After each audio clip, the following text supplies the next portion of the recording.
야곱의 가족은 요셉이 살고 있는 애굽으로 내려갔습니다. 애굽은 당시 가장 번영을 누리던 국가였습니다. 그런데 요셉은 야곱에게 애굽의 중심부가 아닌 변방의 고센 땅을 거주지로 추천을 합니다. 왜 요셉은 고센 땅을 추천을 했을까요? 그 안에 담긴 중요한 영적 교훈이 무엇인지 오늘 말씀을 통해서 살펴보고자 합니다. 첫 번째는 세속에 물들지 말라는 겁니다. 요셉은 아버지 야곱에게 이 애굽의 삶에 대한 중요한 조언을 드렸습니다. 그것은 고센 땅을 거주지로 삼고 목축하라는 것입니다. 이 고센 땅은 애굽 변방에 자리 잡은 지역이었습니다. 당시 애굽은 계속되는 흉년에도 불구하고 이 요셉 덕분에 경제적으로 오히려 점점 더 번성하고 있었습니다. 하지만 종교적으로는 우상 숭배가 가장 절정을 이루고 있었습니다. 만약 야곱 가정이 번영을 원했다면 애굽의 중심부를 거주지로 삼아서 풍요로운 삶을 살았을 것입니다. 하지만 요셉은 새로 이주한 자신의 가족이 애굽의 번영과 풍요 그리고 우상 숭배에 동화되지 않기를 원했던 것입니다. 요셉은 우상 숭배로 가득한 애굽 한복판에서 꿋꿋이 신앙을 지키고 있는 바로 믿음의 사람이었던 것이죠. 그의 믿음으로 판단할 때 이 고센 땅은 하나님을 향한 하나님을 위한 신앙을 지키기에 가장 적합한 곳이었습니다.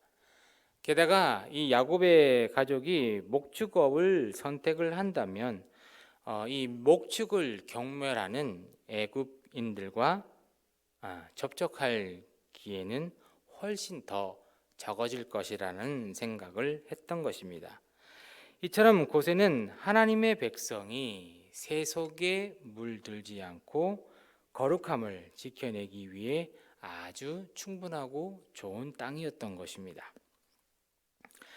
야곱 가족이 애굽 가운데에 살아야 했던 것처럼 하나님의 백성인 우리도 사실 세상 가운데 우리가 살아가고 있습니다. 지금 또한 이 세상은 험난하기도 하고 힘들기도 하고 또한 살기가 어려운 부분들이 참으로 많이 있는 것이죠. 그래서 세상은 광야와도 같다라고 얘기를 합니다. 그러나 우리가 세상 속에 살면서 바로 이 영적인 부분이 아주 중요한데 이 영적 이 고센 땅처럼 우리는 이곳에서 머물러야 한다는 것입니다. 세상 사람들은 하나님을 향한 신앙과 거룩함을 지키려는 우리를 비난할 것입니다. 그러나 세상의 가치에 물들지 않는 이 거룩함만이 바로 이 세상의 진리를 드러내고 세상 사람들을 구원으로 이끄는 능력임을 잊지 말아야 한다는 거죠. 그래서 우리는 세속에 물들지 말아야 한다는 것입니다. 왜냐? 물론 세속에 빠지고 또한 이 삶 속에 우리가 번영을 누리고 풍요로움을 누리고 산다면 얼마나 좋겠습니까? 그렇죠? 하지만 그렇게 살수록 우리는 영적인 부분들이 사라진다는 거예요. 즉 하나님을 만날 기회가 없어진다는 거죠. 하나님과의 관계가 없어진다는 것입니다. 오늘 이 요셉은 야곱의 가족들이 정말 풍요롭고 아름답고 행복한 삶을 살기를 당연히 원하죠. 하지만 이런 영적인 고센 땅에서 살기를 원했던 것입니다. 우리 또한 이 영적인 고센 땅을 우리가 밟고 살아나가야 한다는 거죠. 두 번째로는 약속에 합당하게 살아가는 겁니다. 약속에 합당한 삶을 살아가는 거죠. 하나님께서는 야곱의 후손이 큰 민족을 이루고 다시 이 가나안 땅으로 돌아오게 되리라고 분명히 말씀하고 있습니다. 그리고 약속하셨어요. 요셉도 이 약속을 잘 알고 있을 거예요. 고센 땅은 바로 하나님의 약속이 성취될 수 있는 최적의 장소였다는 것입니다. 고센은 비옥하고 넓은 지역으로 애굽의 체제에 의존하지 않고도 많은 사람들이 생활할 수 있는 장소였습니다. 또한 애굽의 국경지대로 가나안으로 이동하기 편한 장소였습니다. 요셉은 이처럼 하나님이 주신 약속에 합당한 삶을 선택을 했습니다. 그렇다면 오늘날 우리가 하나님의 약속에 합당한 삶을 산다는 것은 구체적으로 어떤 것일까요? 하나님께서는 야곱의 후손을 통해서 큰 민족을 이루게 하시겠다라고 약속하신 것처럼 우리를 통해서 하나님 나라 백성이 많아지기를 기대하신다는 거죠. 하나님은 다른 사람들을 구원의 길로 이끌도록 우리를 부르셔서 복음의 전달자로 또한 복음의 사명자로 우리를 부르셨다라는 거예요. 그리고 그 생명의 복음을 우리에게 맡기셨다라는 겁니다. 우리는 정말 그냥 일반 평범한 세상 사람들이 아니라는 것입니다. 하나님께서 우리를 불러주시고 우리를 선택하셔서 생명의 이 복음을 전하기 위해서 우리를 부르셨다는 거예요. 우리를 사용하신다는 것입니다. 우리가 하나님의 뜻을 따라서 영혼을 구원하는 일에 힘쓰는 것이야말로 하나님의 약속에 합당한 삶을 살아가는 것입니다.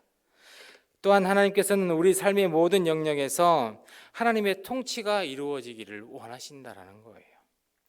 우리는 하나님의 말씀에 순종함으로써 우리의 삶과 우리의 속한 공동체 안에서 하나님의 나라를 이루어지도록 우리가 그 길을 걸어가야 되고 우리가 해야 한다는 것입니다.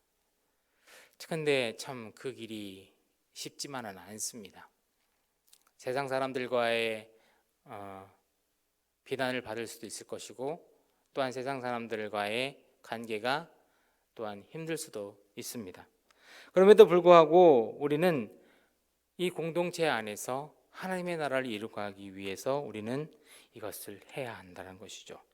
애굽이 우상 숭배로 가득했던 것과 마찬가지로 지금 우리가 살아가고 있는 이 세상은 하나님을 불신하고 수많은 우상들을 만들어내고 있습니다. 지금도 전혀 말 같지 않는 사람들이 너무나도 많다라는 거예요. 하나님을 거짓 증거하는 사람들이 너무나도 많다는 것입니다. 분명히 그것을 통해서 하나님께서는 분명히 우리에게 메시지를 주신다는 거죠. 지금 보면 이런 언론 매개체를 보게 되면 정말 말도 되지 않는 하나님의 살아계심을 없다라고 생각하시는 분들 너무나도 지금 우리 주변에 너무나도 많다라는 거예요. 심지어는 하나님은 세상에 없다고, 하나님은 안 계시다라고 부인하는 사람들도 너무나도 많다라는 것입니다. 그 속에서 우리는 하나님의 말씀을 믿고 순종함으로써 이 하나님의 통치를 우리는 나타내야 한다는 거죠. 그래서 우리는 아주 막중한 업무를 맡고 있는 주님의 자녀입니다. 그것을 기억하시길 바랍니다. 말씀을 맺습니다. 하나님께서는 우리에게 성도에게 또한 우리에게 성도에게 합당한 거룩한 삶을 요구하십니다. 야곱 가족이 애굽에 살면서도 고세 땅을 선택한 것처럼 우리도 이 세속에 물들지 않고 하나님의 약속에 합당하게 살아가야 한다는 거죠. 그래서 이 영적인 고센 땅을 선택을 해야 한다는 것입니다. 그곳에서 하나님의 그 맡기신 복음이 이 복음을 통해서 영혼을 구원하고 또한 이 땅에 하나님의 나라를 이루어가는 일이 우리의 사명인 것을 믿으면서 살아가시는 우리 귀한 모든 성도님 되시기를 축복합니다. 기도하겠습니다.